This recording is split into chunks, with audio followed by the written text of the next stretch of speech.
الحمد لله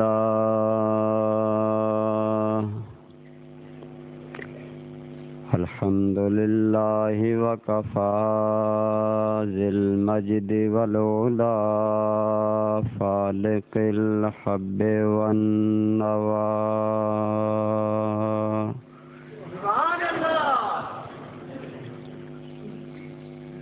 خالق الأرض والسماء وما بينهما وما تحت الثرى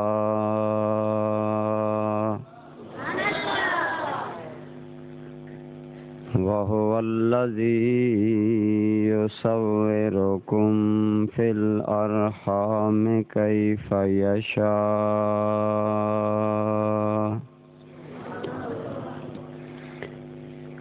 والصلاة والسلام على سيد الرسل وخاتم الأنبياء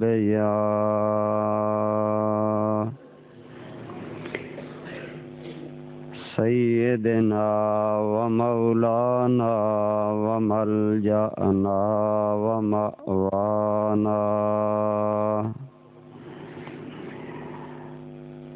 سيدنا ومولانا وملجأنا ومأوانا محمد المصطفى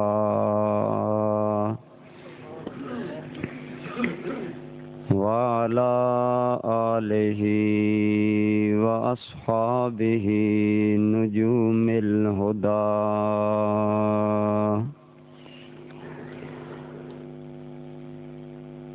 خصوصا على سبطه الحسين صاحب الصدق والصفاء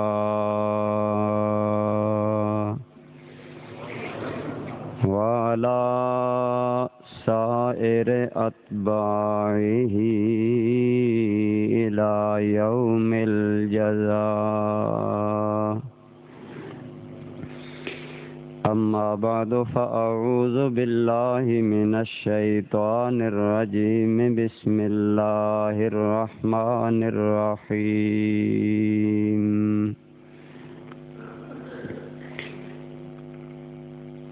يا أيها الذين آمنوا استعينوا بالصبر والصلاة إن الله مع الصابرين ولا تقولوا لمن يقتل في سبيل الله أموات بل أحياء ولكن لا تشعرون صدق اللہ مولانا العظیم وبلغنا رسوله النبی الأمی الأمین الحبیب الکریم۔ تمام احباب محبت و پیار عقیدت و الفت سے درود پاک پڑھیے۔ اللہم صلی علی سیدنا و مولانا سيدنا ومولانا محمد وبارك وسلم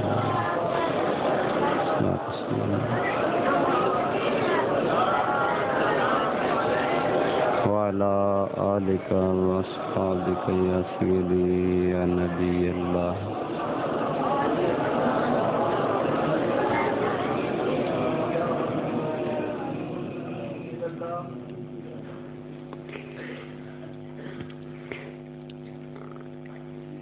شہنشاہ کربلا پر کربلا کو ناز ہے، شہنشاہ کربلا پر کربلا کو ناز ہے، جن و بشر حور و ملک ارض و سما کو ناز ہے، اس نواسے پر محمد مصطفیٰ کو ناز ہے، اس کی ہمت پر علی مرتضیٰ کو ناز ہے، سجدے لاکھوں نے کیے اس کا جدا انداز ہے،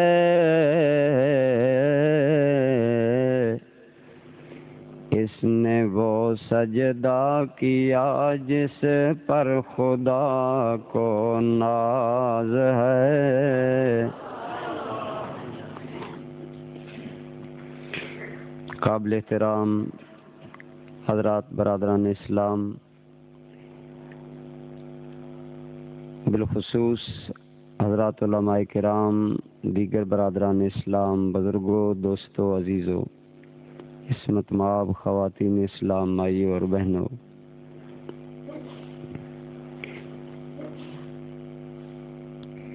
حمد و صلات کے بعد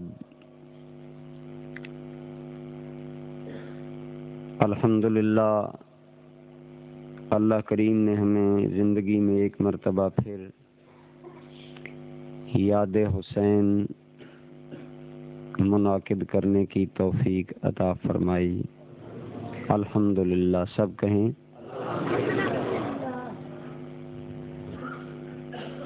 برادران گرامی قدر، جو آیات طیبات میں نے آپ کے سامنے تلاوت کرنے کا شرف حاصل کیا ہے، اللہ کریم ان میں اہل ایمان کو خطاب فرما رہے ہیں۔ یا ایھا الذین آمنوا، اے اہل ایمان، استعینوا بالصبر والصلاۃ، اللہ سے مدد طلب کرو صبر اور نماز کے ساتھ۔ ان اللہ مع الصابرین، بے شک اللہ صبر کرنے والوں کے ساتھ ہے۔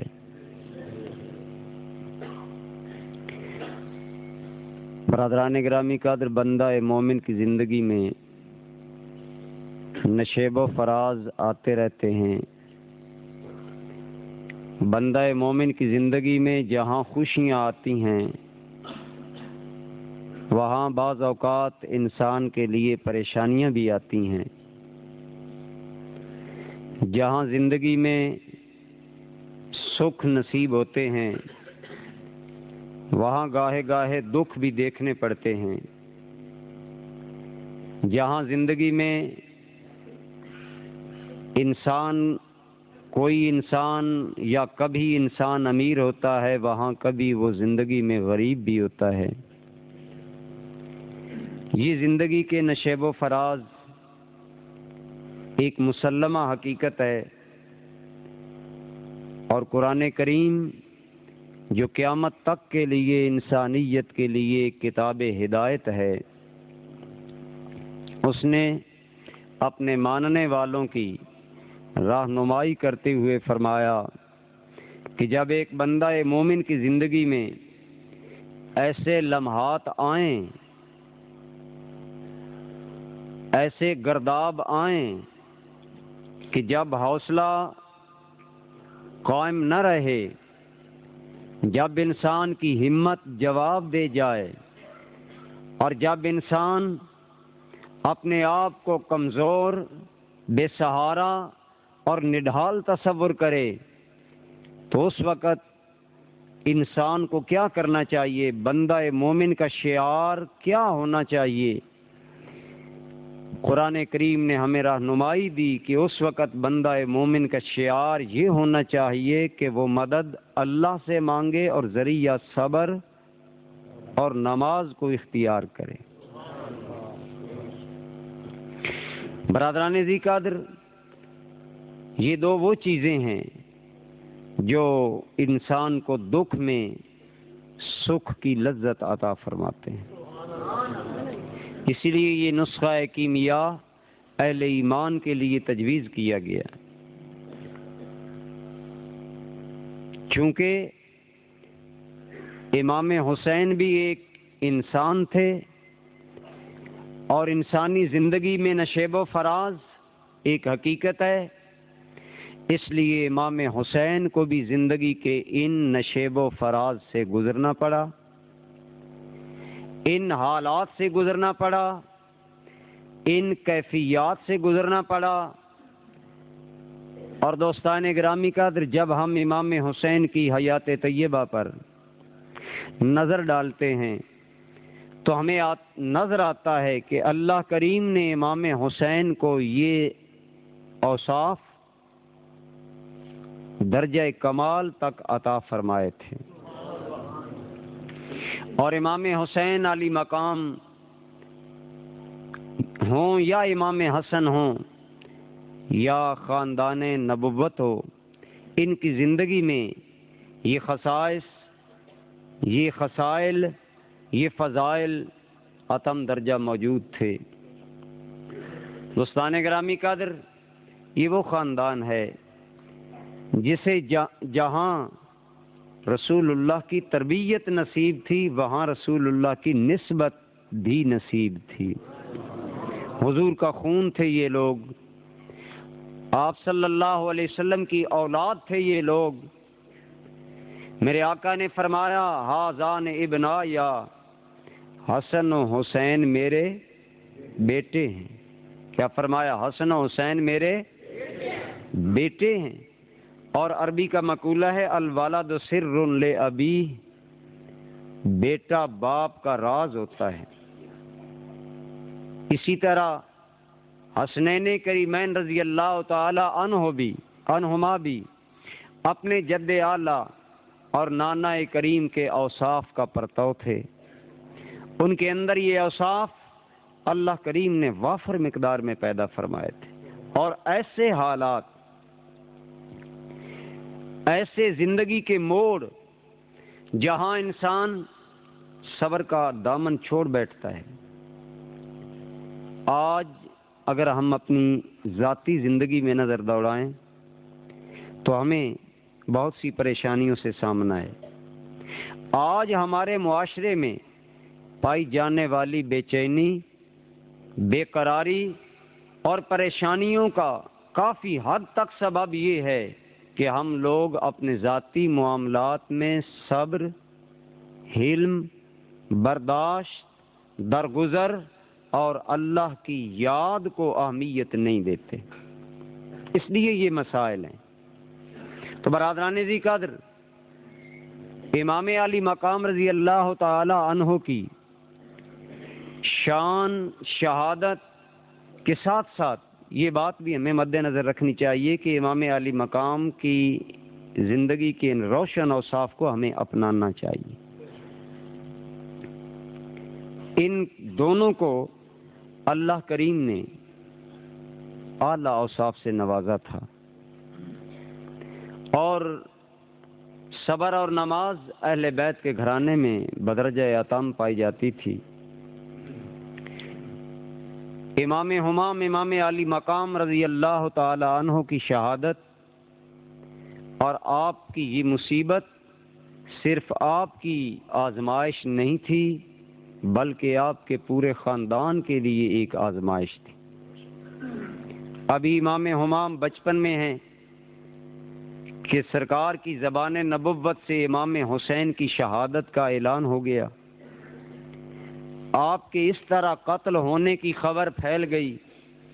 یہ خبر اہل بیت کے تمام افراد کے علم میں تھی۔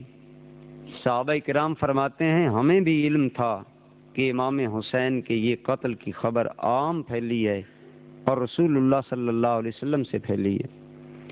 لہذا اس کے باوجود ان احباب نے کبھی، آپ غور فرمائیں، ایک آدمی جانتا ہو کہ میرے بیٹے کے ساتھ یہ ہوگا تو اس پر بے چینی کا کیا عالم ہوتا ہے۔ اگر نانا کو علم ہو کہ میرے نواسے کے ساتھ یہ ہوگا، اور نانا کو تو وحی کے ذریعے علم تھا اور حق الیقین تھا، کوئی شک و شبہ نہیں تھا۔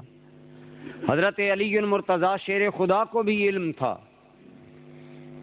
کہ یہاں ہمارے اہل بیت قتل کیے جائیں گے، سیدہ کو بھی علم تھا، لیکن اس کے باوجود کبھی اللہ کی بارگاہ میں دعا نہیں کی کہ یا اللہ یہ مصیبت ہم سے ٹل جائے۔ کیوں؟ اس لیے دعا نہیں کی کہ وہ لوگ جانتے تھے کہ اللہ کی رضا پر راضی رہنے والے کا مقام کیا ہوتا ہے۔ برادران ذی قدر، امام الانبیاء صلی اللہ تعالی علیہ وسلم نے کبھی یہ دعا نہیں مانگی کہ اے رب العالمین میرے نواسے پر یہ مشکل وقت نہ آئے۔ نہ علی مرتضیٰ دعا مانگتے ہیں، نہ حسن مجتبیٰ، نہ سیدہ فاطمہ الزہرا۔ کیوں نہیں مانگتے؟ اس لیے دوستان گرامی قدر کے اللہ نے ان سب کو پیکران صبر بنایا تھا، ان سب کو اللہ کریم نے صبر و رضا کا مجسم تصویر بنایا تھا، انہیں اللہ پاک نے یہ مقام اعلیٰ عطا فرمایا تھا۔ اگر کوئی دعا مانگی تو ایک ہی دعا مانگی، اللہم آت الحسین صبرا و اجرا، یا الہ العالمین میرے حسین کو صبر عطا فرمانا، میرے مالک میرے بیٹے کو حوصلہ عطا فرمانا۔ برادران گرامی قدر، خدا کی قسم وہ پہاڑوں سے مضبوط دل رکھنے والا اللہ کا رسول، وہ نبی جس کے دل میں سمندر سے زیادہ وسعت ہے، وہ نبی جس کے دامن میں کائنات سے زیادہ وسعتیں اور پہنائیاں ہیں، وہ نبی جس کے دل میں پہاڑوں سے زیادہ صلابت اور برداشت کی قوت ہے، وہ نبی اگر کہتا ہے میرے مولا میرے بیٹے کو صبر دینا، دوستو یہ اشارہ کر رہا ہے دنیا والوں مجھے معلوم ہے میرے بیٹے پر وہی وقت آنے والا ہے جب صبر کرنا بڑا مشکل ہوگا، جب صبر کرنا۔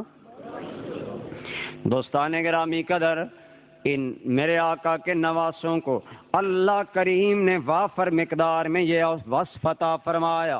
دوستو میں عرض کر رہا تھا آج ہمارے بہت سے مسائل کا سبب ہماری بے صبری ہے، ہماری طبیعتوں کی تیزی ہے، ہماری عدم برداشت ہے، لیکن میرے دوستو صبر، حلم اور برداشت کا کتنا حسین منظر اس وقت نواسہ رسول پیش کر رہا تھا جب امام حسن مجتبیٰ کو زہر دیا گیا۔ پہلی مرتبہ نہیں بلکہ کئی مرتبہ دیا گیا۔ یہ زہر اتنا ظالم تھا، اتنا شدید تھا کہ امام ہمام امام حسن ابن علی کے جگر کے ٹکڑے کٹ کٹ کر باہر آنے لگے۔ جب بھائی کی یہ بے کلی امام حسین نے دیکھی، جب بھائی کا یہ اضطراب امام حسین نے دیکھا، میرے دوستو بھائی ہوں اور نواسہ رسول ہوں اور مل کر رسول اللہ کی شفقتوں کو پایا ہو، آج جب حسن کے جگر کے ٹکڑے کٹ رہے ہوں گے حسین کے دل کا عالم کیا ہوگا؟ خود غور کر لیں، سوچیں۔ برادران گرامی قدر، امام حسین سے یہ منظر نہ دیکھا گیا۔ فرمایا میرے بھائی حسن، فرمایا حسین بتاؤ کیا کہنا چاہتا ہے؟ عرض کیا بھائی جان مجھے یہ بتائیے زہر آپ کو کس نے دیا ہے؟ آپ نے فرمایا میرے بھائی حسین اگر میں بتا دوں کیا تیرا رد عمل ہوگا؟ عرض کیا اے میرے بھائی میرا رد عمل یہ ہوگا اس ظالم کے میں ٹکڑے کروں گا۔ درود پاک بھی پڑھیے اور تھوڑے سے سمٹ جائیے، غالباً باہر بارش آ گئی، تھوڑے تھوڑے آگے آ جائیں۔ درود پاک۔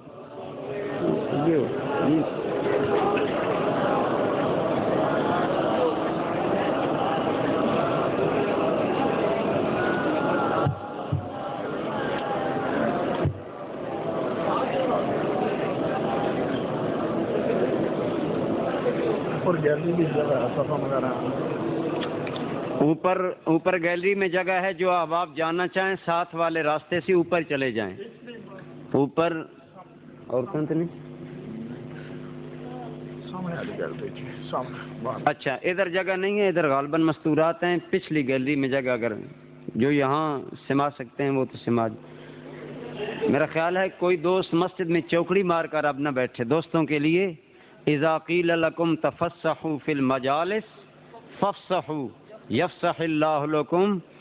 اپنے بھائیوں کے لیے وسعت پیدا کرو, اللہ تمہارے لیے وسعت پیدا فرمائے گا. ماشاءاللہ دیکھیں کتنی وسعت ہو گئی ہے. میں آج زیادہ ٹائم نہیں لوں گا, اس لیے آپ بے شک چوکڑی نہ مار کر بیٹھے.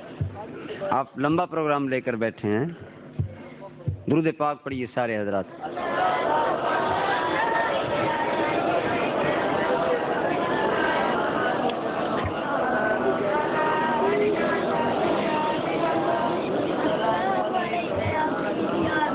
برادران ذی قدر پورے دے بچے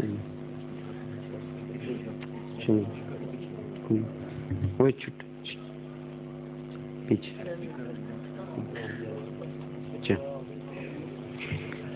برادران ذی قدر میں عرض کر رہا تھا کہ امام حسن نے فرمایا تمہارا رد عمل کیا ہوگا. امام حسین نے جواب دیا, حسن تیرے جگر کے ٹکڑے دیکھ کر میرا دل خون کے آنسو رو رہا ہے, اور میرے بھائی میں ظالم کے بھی ٹکڑے کرنا چاہتا ہوں. فرمایا حسین مجھے کسی آدمی کے بارے میں یقین نہیں, اور اس وقت جب کہ میں موت کے دروازے پر ہوں میں کسی پر بہتان نہیں لگانا چاہتا. دوستو بے قلی میں انسان منہ سے معلوم نہیں کیا کیا کہہ دیتا ہے. اور ساتھ ہی دوسری بڑی پیاری بات فرمائی اللہ پر بھروسے اور توکل کی. فرمایا میرے بھائی حسین میں کسی کا نام لے کر بہتان نہیں لگانا چاہتا, اور ساتھ ہی میرے حسین میں جانتا ہوں تجھ سے بہتر بدلہ میرا خدا لے لے گا. یہ ہے امام حسن کا علم, صبر, برداشت اور شریعت پر استحکام. ورنہ جذبات کی رو میں کون نہیں بہتا. جب غصے میں ہوتا ہے انسان کا حال کیا ہوتا ہے. لیکن امام حسن مجتبی رضی اللہ تعالیٰ عنہ نے کمال صبر کر دکھایا. میرے دوستو کسی کا نام نہیں لیا اور فرمایا میرا رب بہتر بدلہ لے سکتا ہے. اللہ کی قسم یہی وہ مقام ہے جس مقام پر کسی نے کہا تھا واہ کیا صبر اپنا تو جگر ہو ٹکڑے, واہ کیا حلم کہ اپنا تو جگر ہو ٹکڑے, پھر بھی دشمن کے در پہ آزار نہیں. حال یہ ہے نواسہ رسول اللہ کا کہ اپنے جگر کے ٹکڑے کٹ رہے ہیں, لیکن آج لوگ کہتے ہیں فلاں نے حضرت امام حسن کو زہر دیا. کبھی ظالم امیر معاویہ کا نام لیتے ہیں, کبھی کسی صحابی کا نام لیتے ہیں. ارے معلوم ہوا امام حسن رضی اللہ تعالیٰ عنہ مقام صبر و رضا اور حلم و برداشت کے اس مقام پر فائز تھے جو رسول اللہ کے نواسے کے شایان شان تھا. بولیے جو شایان. اسی طرح حضرت امام حسین کی زندگی بھی صبر, استقامت, حلم اور برداشت سے مرکب تھی. برادران ذی قدر امام حسین علی مقام رضی اللہ تعالی عنہ کے بارے میں ایک یزیدی رائٹر ہے, وہ لکھتا ہے حسین بڑا جوشیلا تھا اور جذبات کا شکار ہو جاتا تھا. یہ ہے ان لوگوں کی زبان جو اپنے آپ کو بہت بڑا موحد کہتے ہیں, لیکن سچی بات یہ ہے کہ وہ لوگ چونکہ دل میں حب اہل بیت نہیں رکھتے اس لیے ان کا یہ رد عمل ہے، ورنہ امام حسین علی مقام رضی اللہ تعالی عنہ سے بڑا صابر کہاں آج آپ کو نظر آئے گا؟ پوری زندگی میں امام علی مقام رضی اللہ تعالی عنہ نے اللہ کریم کے کلام کو مد نظر رکھا، اللہ کریم کی ان آیات کو مد نظر رکھا اور اسی پر زندگی گزاری۔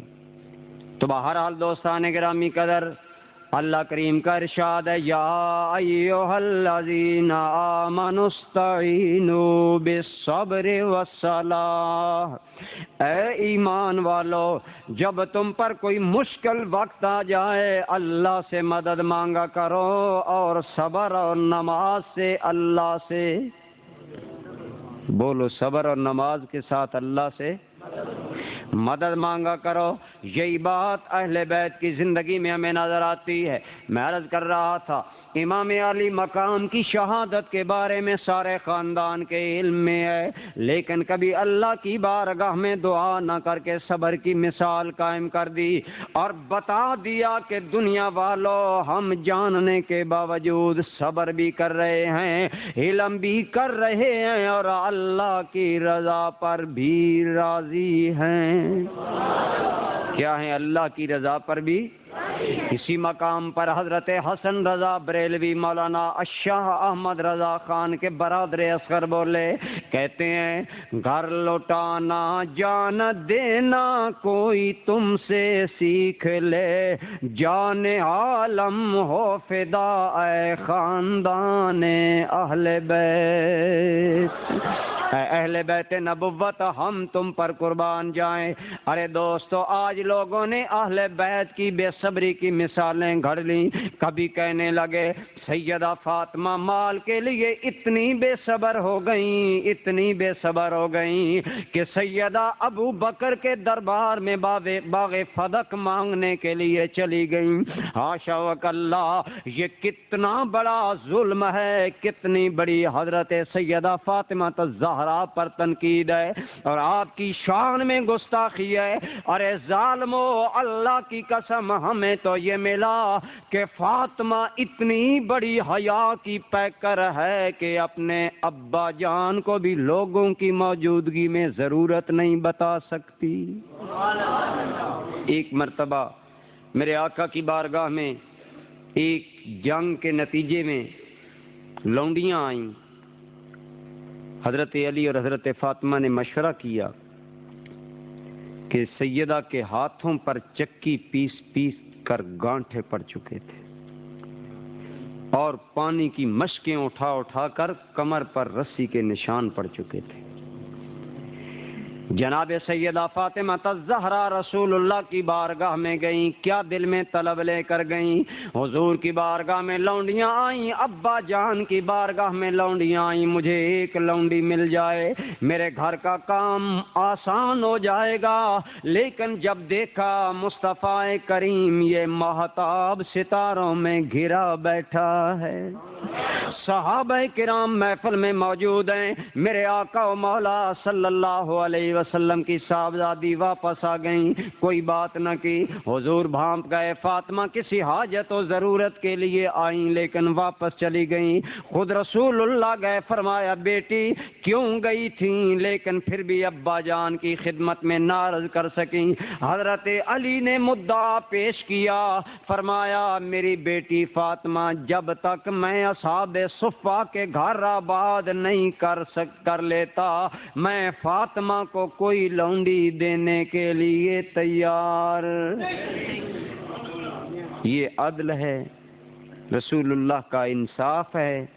دوسری طرف سیدہ طیبہ طاہرہ فاطمہ الزہرا کا شرم و حیا ہے کہ ابا سے لونڈی بھی غنیمت کی نہیں مانگ سکی۔ بتاؤ جو ابا سے غنیمت کی لونڈی نہیں مانگتی وہ باغ فدق کی بھیک مانگتی پھری؟ بولو، سوچو۔ اور آج ذاکر نے اسے بہت بڑا ایشو بنا لیا۔ ایسی کوئی بات نہیں، بلکہ سیدہ طیبہ طاہرہ فاطمہ کا لقب ہے بتول۔ بولو کیا لقب ہے؟ سارے بولو۔ مقررین مجھ پر ناراض جاتے ہیں کہ آپ نے ان کو بولنا نہیں سکھایا. آپ خطیب ہیں، مقرر ہیں، آپ نے ان کو بولنا نہیں. رات آپ نے سنا نا کہاں تک تانے ملے. میں نے کہا یار میرے عزیز، یہ میرے دوست بھی میری طرح ہی ہیں. اس لیے حضرت فاطمہ کا ایک لقب کیا ہے؟ ان سے پوچھو بطول کا معنی کیا ہے. یہ نام تو بڑا لیتے ہیں، بطول کا معنی کیا، ان سے پوچھو. دوستان گرامی قدر، بطول مبالغہ کا صیغہ ہے. عربی زبان کے لفظ باطلا سے نکلا. باطلا کا معنی ہوتا ہے کسی چیز کو مکمل توجہ سے چھوڑ دینا.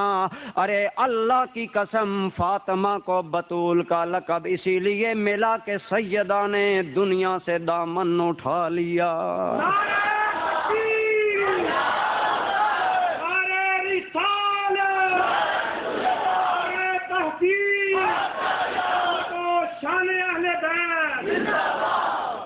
دنیا سے کنارہ کش تھی سیدہ، اسی لیے بطول آپ کا لقب ہے. ایک روایت میں نے پڑھا، سلمان فارسی فرماتے ہیں میں کسی کام کے لیے گیا تو میں نے منظر دیکھا تو میری آنکھوں میں آنسو اتر آئے. اے فارس سے آنے والے مقدر کے سکندر سلمان، تو نے کیا دیکھا؟ فرمایا میں کسی کام کے لیے بنت رسول اللہ کے گھر گیا تو لوگوں میں نے دیکھا کہ رسول اللہ کی بیٹی کے بدن پر جو لباس چادر ہے اس چادر پر 12 پیوند موجود ہیں. اب بتاؤ کائنات کے تاجدار کی بیٹی کی چادر پر 12 پیوند لگیں، وہ دنیا دار بیٹی ہوتی ہے؟ بولو، بطول تھی وہ تو. لہذا برادران گرامی قدر، آج اہل بیت کی بے صبری کے جتنے افسانے بنا لیے گئے، یہ اہل بیت پر بہت بڑا بہتان ہے، بہت بڑا ظلم ہے، اہل بیت کی گستاخی ہے. اللہ کی قسم ہم تو جانتے ہیں کہ اللہ رب العالمین نے جو قرآن کریم میں اخلاق نازل کیے، جو اطوار عادات نازل کی، جو فضائل و کمالات اللہ نے ساری کائنات میں نبی کو بانٹنے کے لیے بھیجا، سب سے پہلے اللہ نے وہ کمالات نبی کے گھر والوں کو عطا فرمائے ہیں. بولو، نبی کے گھر والوں کو عطا فرمائے ہیں.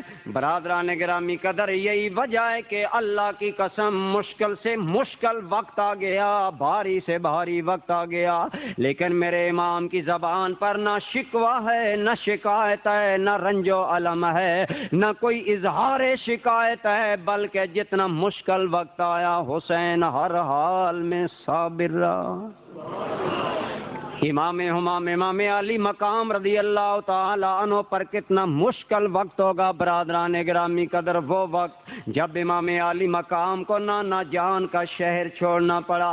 امام حسین جب مدینہ منورہ سے روانہ ہونے لگے، دوستان گرامی قدر، آج جب بندہ مومن مدینہ منورہ سے حج کے بعد آتا ہے، اللہ کی قسم ہم نے خود دیکھا مسجد نبوی میں سسکیاں بلند ہوتی ہیں، لوگ آہیں بھرتے ہیں، ہچکیاں بند جاتی ہیں.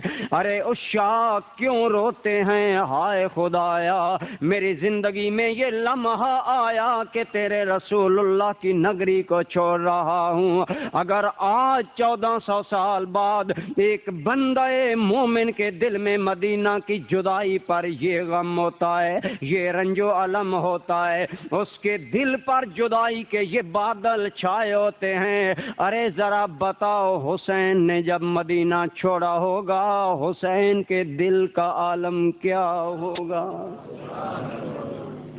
لیکن مدینہ چھوٹ جانے کا کوئی غم نہیں، کوئی رنج و علم نہیں. ارے خدا کی قسم دوستان گرامی قدر، دنیا مانگے مولا مدینہ ملے، لیکن حسین ہے مدینہ کو چھوڑ کر کربلا آباد کر رہا ہے. حسین جانتا ہے یہ مدینہ بابرکت بنا، میرے نانا جان کی برکت اور نسبت سے برکت والا بنا، لیکن اگر میرے نانا نے اللہ کی رضا کے لیے مکہ جیسا وطن چھوڑا مدینہ اپنایا، مدینہ برکت والا بن گیا۔ اگر آج میں حسین خدا کی رضا کو سینے سے لگا کر بے آباد کربلا میں ڈیرے لگاؤں گا، کربلا برباد نہیں رہے گا، آباد ہو جائے گا۔ اللہ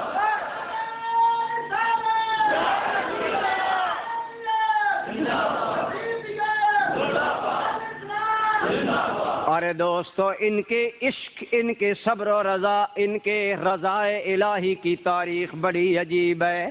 کسی نے جب وطن پوچھا تو شاہ نے آگے فرمایا، مدینہ والے کہلاتے تھے اب ہیں کربلا والے۔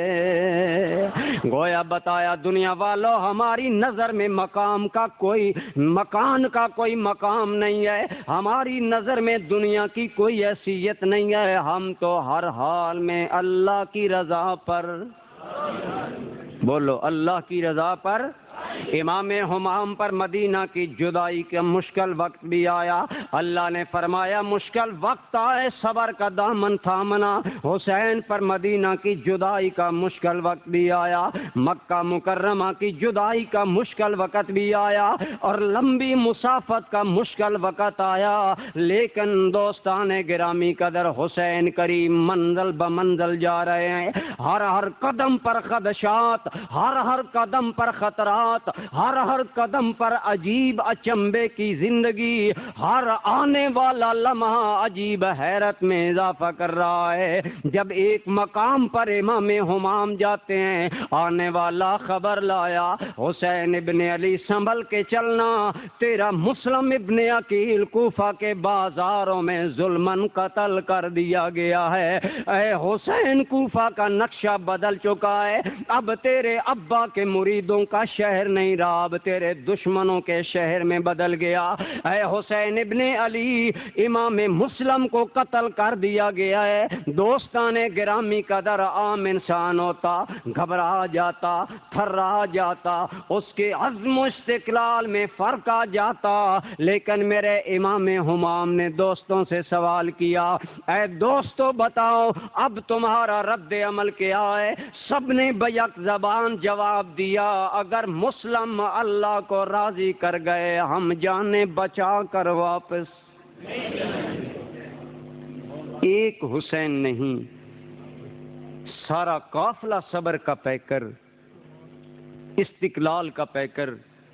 برادران گرامی قدر، امام علی مقام رضی اللہ تعالی عنہ منزل بمنزل بڑھے، ایک مقام پر آپ پہنچے تو دیکھا کہ ابن زیاد کا لشکر آ رہا ہے۔ اتنے میں حر بن یزید 1000 کا لشکر جرار لے کر امام کے مقابلے میں آیا۔ فرمایا تمہارے آنے کا کیا مقصد ہے؟ کہنے لگا مجھے ابن زیاد نے بھیجا ہے۔ فرمایا کیوں؟ کہنے لگا مجھے حکم دیا گیا ہے کہ حسین کو میرے دربار میں لاؤ۔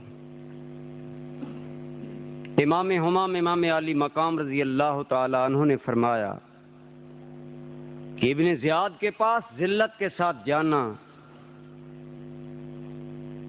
عزت کے علم برداروں کو روا نہیں ہے۔ سبحان اللہ۔ فرمایا اور تمہیں حقیقت حال کا علم ہے؟ ان لوگوں نے مجھے خط لکھے، 150 کے قریب یزیدیوں کوفیوں نے امام حسین کو خط لکھے، خود بلایا، مہمان بلایا۔ دوستو، کسی کو کوئی آدمی میزبان بلا کر میزبان غائب بھی ہو جائے تو مسافر پریشان ہوتا ہے، مہمان پریشان ہوتا ہے۔ تو اگر میزبانوں کا رنگ ہی بدل جائے، ڈھنگ ہی بدل جائے، تیور ہی بدل جائیں تو ایمان سے بتائیے پریشانی نہیں ہوتی؟ بولیں، غم نہیں ہوتا؟ لیکن امام ہمام امام علی مقام کو کیوں غم نہیں؟ یاد رکھیں، ایک بات یاد رکھیں دوستو، میں نے شروع میں عرض کیا، غم، دکھ، رنج، سکھ، یہ ساری چیزیں لوازمات حیات انسانی ہیں، انسانی زندگی کے لازمی تقاضے ہیں۔ دوستان گرامی قدر، انسانی زندگی میں یہ نشیب و فراز آتے ہیں، یہ غموں کے بادل آتے ہیں، یہ مصائب کے پہاڑ آتے ہیں۔ اللہ کی قسم میرے دوستو، یہ جدائی کی دھوپیں آتی ہیں، یہ رشتہ داروں پر غم سہنے کی پیاسیں اور شدتیں آتی ہیں، لیکن میرے دوستو عام آدمی گھبرا جایا کرتا ہے، لیکن جن لوگوں کا مدعا اور مقصد حیات اعلیٰ ہو، جن لوگوں نے زندگی کا ٹارگٹ بلند بنا کر رکھا ہو، جن کی زندگی کا ٹارگٹ مالک ارض و سما کو راضی کرنا، ان کے لیے یہ غم نہیں رہتے۔ انسانی تقاضوں کے مطابق وہ اداس ہوتے ہیں، وہ مغموم ہوتے ہیں، وہ پریشان ہوتے ہیں۔ دوستان گرامی قدر، امام ہمام امام علی مقام کا انداز دیکھیے۔ ایک امام کی ذات ہے مدینہ کی جدائی کا غم، ایک امام کی ذات ہے مکہ سے جدائی کا دل میں ارمان موجود ہے۔ دوستان گرامی قدر، لمبی مسافت درپیش ہے، آئندہ حالات بالکل غیر یقینی ہیں، معلوم نہیں کوفہ والوں کا رد عمل کیا ہوگا۔ اور عالم یہ ہے، حضرت عبداللہ بن عباس نے کہا تھا حسین ابن علی، اگر جانا چاہتے ہو خدا را خود چلے جاؤ، مستورات کو نہ لے جاؤ، ان بچوں کو ساتھ نہ لے جاؤ، ہم کوفیوں کے مزاج سے واقف ہیں۔ اے حسین، یہ وہی ظالم لوگ ہیں جنہوں نے تیرے ابا کو مروا دیا، اے حسین یہی وہ لوگ ہیں جنہوں نے تیرے بھائی کا ساتھ چھوڑ دیا، ان حالات میں نہ جائیے۔ لیکن دوستو، امام ہمام ایک دینی ضرورت سمجھ کر نکلے تھے کہ ایک ظالم برسے اقتدار آ گیا، آج عام لوگوں نے ظالم کے سامنے چپ سادھ لی ہے، اگر آج حسین ابن علی بھی خاموشی اختیار کر لے، امت یوں نہ سمجھ لے نانا کی کہ ظالم آ جائے تو سارے خاموش ہو جائیں، بلکہ میں کلمہ حق بلند کروں گا تاکہ یہ میرے نانا کی سنت بھی باقی رہے۔ اگر ظالم مسلط ہونا چاہے، کوئی تو ہو جو آواز آئے حق کو بلند کرے۔ امام کا یہ خروج، میری کچھ یہ باتیں طلباء تک رہیں گی زیادہ تر، یہ لفظ بالکل آپ مد نظر رکھیں، قابل غور ہیں۔ واقعہ کربلا بیان کرنا آسان نہیں ہے، اگر ذمہ داری سے کوئی کرے، غیر ذمہ داری سے تو پھر جس کا جو جی چاہے کہے، لیکن اس کے ایک ایک قدم پر بڑے ہوش سے الفاظ کہنے کے لیے ہمیں بزرگوں نے فرمایا ہے۔ امام حسین کا یہ خروج امیر کی بغاوت نہیں تھی، بلکہ ظلم کے قائم اور مسلط ہونے کے راستے میں رکاوٹ ڈالنے کے لیے امام نکلے تھے، اور امام کو امید تھی کہ کوفہ والے میرا ساتھ دیں گے، میں آواز حق بلند کر سکوں گا۔ دوستان گرامی قدر، میں عرض کر رہا تھا کہ امام علی مقام رضی اللہ تعالیٰ عنہ کے لیے کتنے غموں کے گمبھیر بادل، مدینہ چھوٹا، مکہ سے جدائی، مسافت کی تکالیف اور حالات کی غیر یقینی صورتحال، یہ ساری چیزیں امام کے سر پر ہیں، لیکن امام ہمام اعلیٰ مقصد کی وجہ سے ٹارگٹ کیا ہے؟ اے میرے مولا کریم، آج جب میری نانا کی امت کا دھارا فکر بدل رہا ہے، آج امت اس ڈگر پر چلنے والی ہے کہ قوم کی رائے لیے بغیر کوئی مسلط ہو جائے، عوام الناس کے حقوق پامال کر کے کوئی ظالم امام اگر مسلط ہونا چاہے، اس وقت امت کا رد عمل کیا ہونا چاہیے؟ میرے مولا، آج قوم اس سٹیج پر، اس مقام پر پہنچ چکی ہے، امام ہمام امام علی مقام رضی اللہ تعالیٰ عنہ، آپ کے لیے یہ قدم قدم پر مشکلات ہیں۔ دوستان گرامی قدر، کچھ آگے چلے، امام مسلم کا خط ملا، میرے بھائی حسین ابن علی نہ آنا، میں نے تمہیں پہلے خط لکھا تھا، 18,000 لوگوں نے میری بیعت کر لی، لیکن آج ان ظالموں کے چہرے بدل گئے، آج ان کے مہرے بدل گئے، اے میرے بھائی حسین، آج میں موت کے دروازے تک جا چکا ہوں، خدا آگے نا آپ واپس چلے جائیں. لیکن میرے دوستو امام نے یہ خبر پانے کے باوجود واپسی کا ارادہ نہ کیا اور امام علی مقام ان ہمیں بھی گھبرا کر پیچھے نہیں گئے. ارے کیوں نہیں گئے؟ اے حسین تیرے عزم کی بنیاد کیا ہے؟ فرمایا لوگو جب اعلیٰ مقصد کے لیے انسان نکلتا ہے چھوٹی موٹی پریشانیاں دین کا کام کرنے والے دوستوں کو بھی یہ باتیں مد نظر رکھنی چاہیے. دارالعلوم بنانا آسان ہوتا ہے، آنے والی پریشانیوں کا مقابلہ کرنا، لوگوں کے تانے، شکوے، شکایتیں، بہتان.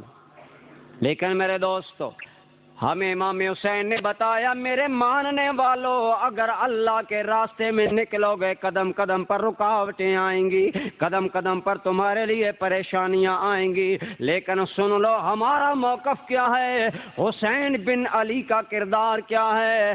راہ وفا پہ ہر سو کانٹے، دھوپ زیادہ سائے کم.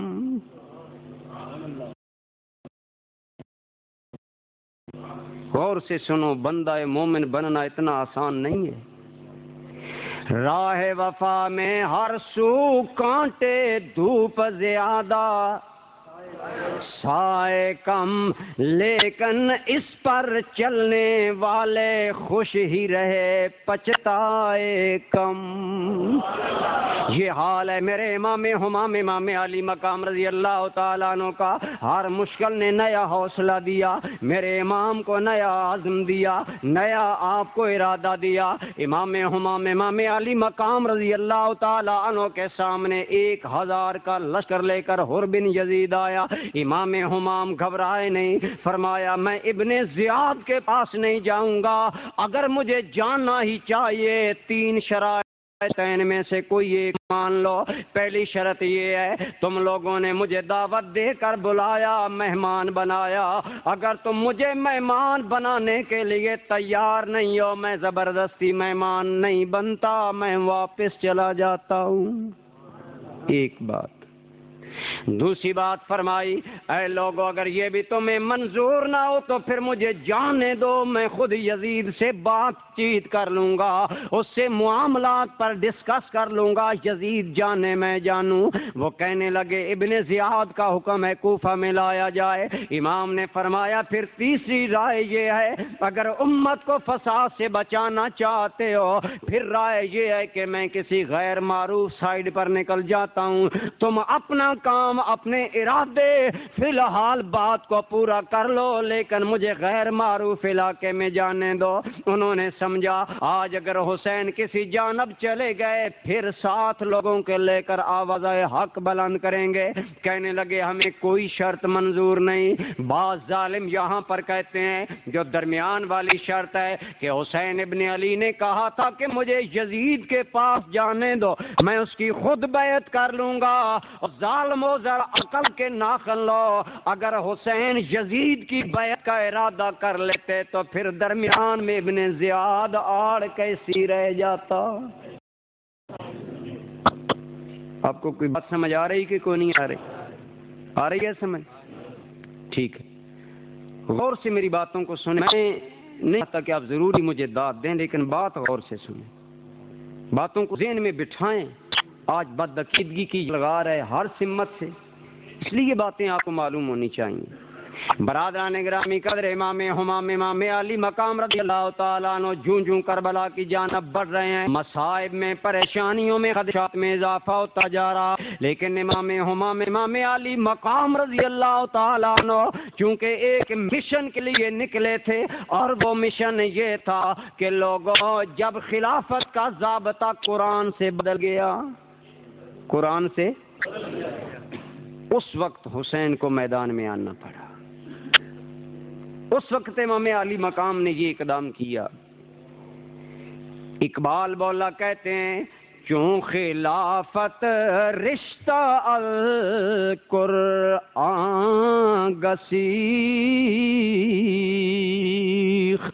حریت را زہر اندر جام ریخت. موت. اقبال کہتے ہیں لوگوں جب خلافت کا ضابطہ قرآن سے ہٹنے لگا، خلافت کا ضابطہ کیا تھا؟ ابو بکر کا نام لیا گیا، ساری عوام نے قبول کر لیا. عمر کا نام لیا گیا، رائے عامہ عمر کے حق میں ہو گئی. حضرت عمر دنیا سے جانے لگے، لوگوں نے کہا ہمارا امیر کسی کو بنا کر جائیے. فرمایا میں نام تو نہیں لوں گا لیکن 6 اعلیٰ آدمیوں کے نام دے جاتا ہوں، اپنی رائے سے تم منتخب کر لو. گویا عوام کو رائے کا حق دیا.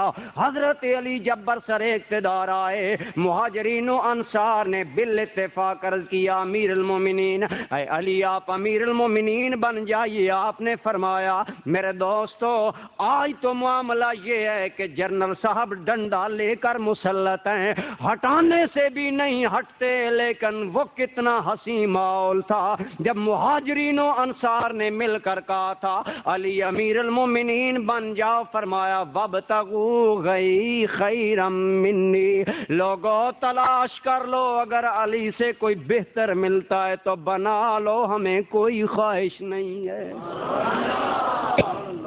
آج خلافت بلا فصل کا ڈھنڈورا رچانے والوں سے پوچھو، علی تو 4تھے نمبر پر بھی بننے کے لیے تیار نہیں. کیوں؟ حضرت علی کیوں نہیں بننا چاہتے تھے؟ اس کے پیچھے ایک حدیث کا مواد ہے، ایک موقف ہے.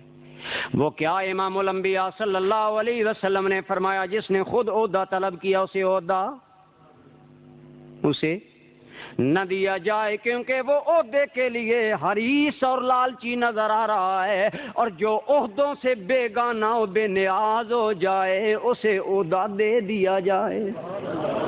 حضور کی حدیث ہے. جناب حضرت علی نے فرمایا فابتغوا خیرا منی، اگر مجھ سے کوئی بہتر ملتا تلاش کر لو. بیک زبان مہاجرین و انصار نے فرمایا، یہ اعلان کیا، یہ انتخاب کیا، اے نبی کے ویر، اے علی تجھ سے بہتر اب کون ہوگا جو نبی کی امت کو سہارا دے گا. گویا حضرت علی پر بھی امت کی رائے متفق، بولیے رائے. لیکن یزید کا نام اگرچہ امیر معاویہ نے پیش کیا، اور امیر معاویہ نے خلوص نیت کے تحت پیش کیا کہ امت مجھ پر جمع ہو چکی ہے، پہلے امت بہت لڑ چکی، اب مزید نہ لڑتی جائے، شاید میرے بیٹے پر امت متفق ہو جائے. اگرچہ اس نام لینے میں بھی امیر معاویہ رضی اللہ تعالیٰ عنہ کی اجتہادی غلطی تھی، جسے اہل سنت اجتہادی غلطی قرار دیتے ہیں، لیکن اس کی وجہ سے صحابی رسول کی گستاخی کی اجازت بولو گستاخی کی اجازت. دوستان گرامی قدر، جناب امیر معاویہ رضی اللہ تعالی عنہ کی وفات کے بعد یزید جب برسر اقتدار آیا بغیر رائے کے آنا چاہتا ہے. یہ تھا خلافت کا نظام قرآن کی رائے سے ہٹ کر، جو قرآن کی رائے ہے، جو شریعت مطہرہ کی رائے ہے کہ رائے سے امام آنا چاہیے. عوام کہے تو آنا چاہیے، اگر نہ کہے تو نہ آنا چاہیے. ارے اللہ کی قسم میرے نبی کے خلیفے کتنے بے لوث تھے. حضرت ابو بکر نے فرمایا لوگو اگر دیکھو میں اللہ رسول کی فرما برداری کر رہا ہوں میرا ساتھ دو، اگر میں خدا و مصطفیٰ کی نافرمانی کی طرف جا رہا ہوں مجھے گلے سے پکڑ کر اتار دو. یہ تھی وہ بلوس خلافت کا انداز. لیکن جب کیوں خلافت رشتہ از قرآن سیخ حریت را زہر اندر جام ریخ، جب آزادی رائے امت پر شب خون مارا گیا، زہر اس میں ملانا چاہا، اس وقت حسین بن علی میدان میں آئے کہ یہ ظلم ہے، یہ نہیں ہونا چاہیے. اور امام علی مقام رضی اللہ تعالی عنہ نے آپ کا یہ موقف تھا. اس موقف کے حق ہونے میں سنی کو کوئی شک، جسے شک نہیں ہے وہ بولے ہمیں اس میں کوئی شک. حسین کے موقف پر شک ہے تو سن میری بات، اگر کسی کو میں حسین علی مقام کے موقع پر شک ہے تو اس اتنا ضرور سوچ لینا چاہیے کہ وہ اختلاف جنت کے جوانوں کے سردار سے کر رہا ہے. کسے بولو برادران گرامی قدریں ہمام موقف لیا، ایک سٹینڈ لیا، ایک رائے قائم کی، دین کا کام کرنے والے میرے دوستوں، میرے بھائی، انجمن والوں، تمام تر جماعتوں والے یہ بات مد نظر رکھو، ایک موقف اللہ کی رضا کے لیے جب خدمت دین کا اپنا لیا جائے، اور حسین نے موقف اپنایا الہ کلمت الحق کا، اللہ کا بلند کرنے کا، امام ہمام نے جب موقف اپنایا پھر اس موقع پر ڈٹ رہنا۔ اللہ پاک نے فرمایا ان الذین قالوا ربنا اللہ ثم استقاموا، وہ لوگ جنہوں نے کہا ہمارا رب اللہ ہے، پھر اس پر اونچے بولو، ڈٹنا کب ہوتا ہے؟ عام حالات میں ڈٹنا ہے، مثلا جو اندر آپ بیٹھے ہیں، آپ ہم بارش کے خلاف ڈٹ گئے ہیں، یہ کوئی ڈٹنا تو نہیں، ڈٹ تو وہ گئے جو باہر بیٹھے رہے۔ بات سمجھ آئی نا؟ استقامت کب ہوتی ہے، ڈٹنا کب ہوتا ہے؟ جب حالات ناسازگار ہو جاتے ہیں، جب حالات ناموافق ہو جاتے ہیں۔ ارے حسین نے موقف اپنایا، میری امت کو آزادی رائے ملنی چاہیے، میری امت کو اپنے موقف کا، رائے کا اظہار کا اعلان ملنا چاہیے، حق ملنا چاہیے۔ میرے امام نے نانا کی امت کو اظہار رائے کا حق دلانے کے لیے جب موقف اختیار کیا، اللہ کی قسم دوستو، جب کوئی بھی حق پر موقف اختیار کیا جاتا ہے، پھر آندیاں بھی آتی ہیں، پھر طوفان بھی آتے ہیں، پھر زلزلے بھی آتے ہیں، پھر پریشانیوں کے باد و باران کے موسم بھی آتے ہیں، لیکن قربان جاؤں حسین نے صرف نانا کے چہرے پر ہی بیٹھنا نہ سیکھا، اللہ کی قسم حسین نے باد سموم کے تھپیڑوں میں اور حسین نے طوفان کی موجوں میں بھی حق پر ڈٹ جانا سیکھ لیا تھا۔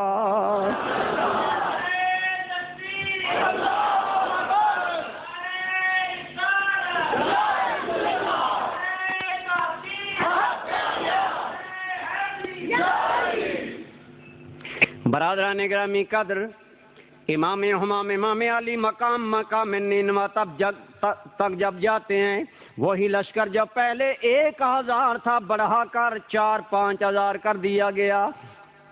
دوستو ذرا غور کیجئے، حسین کو موقف پر، ایک ہے حسین کی موقف پر استقامت، ایک ہے حالات کا دھارا۔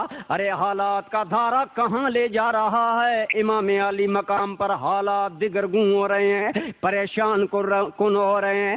امام ہمام کے سارے قافلے کے افراد 100 سے چند کچھ اوپر تھے، بعض نے 110 کے قریب گئے، بہرحال یہ تاریخی تعداد ہے، اللہ بہتر جانتا ہے 100 سے اوپر نیچے تعداد، جن میں نابالغ بچے بھی ہیں، نابالغ بچیاں بھی ہیں، مستورات بھی ہیں، لیکن مقابلے میں پہلے 1000 آیا، جو بڑھ کر 5000 بڑھ گئے۔ اور کیا مطالبہ ہے؟ مطالبہ ایک ہی ہے، عمر بن سعد تازہ مطالبہ لایا، اے حسین ابن علی ابن زیاد نے 2 باتیں کہی ہیں، یا حسین یزید کی بیعت کر لے، یا حسین کو قتل کر دیا جائے، یا اپنے قابو میں رکھا جائے۔ فرمایا عمر بن سعد، حسین کا جو موقف مدینہ و مکہ سے چلتے وقت تھا، حسین آج بھی اسی بات پر، اونچے بولو، اسی بات پر قائم ہے، اور پھر استقامت اختیار کی۔ عمر بن سعد نہیں چاہتے تھے، وہ نہیں چاہتا تھا کہ مجھے حسین کریم سے جنگ کرنا پڑے، کیونکہ بہت بڑے صحابی رسول کے بیٹے تھے، شرم آتی تھی رسول اللہ کی اولاد سے لڑتے ہوئے۔ کوشش کی کمپرومائز ہو جائے، بات ہو جائے۔ امام حسین نے وہی 3 شرطیں بیان کی جو میں نے پہلے عرض کی۔ عمر بن سعد نے ابن زیاد کو خط لکھا، کیا کہنے لگا؟ امت کا مسئلہ سلجھ گیا ہے، اور وہ اس طرح کہ حسین یزید سے ڈائریکٹ بات کرنے پر آمادہ ہے۔ تاریخ میں آتا ہے جب امام ہمام امام علی مقام کا یہ موقف ابن زیاد تک پہنچا، عبید اللہ بن زیاد بھی اس بات پر مطمئن ہو گیا، کہنے لگا بہتر ہے معاملہ ڈائریکٹ یزید تک چلا جائے گا، حسین اور وہ آمنے سامنے ہو کر بات کریں گے، بات تمام ہونے والی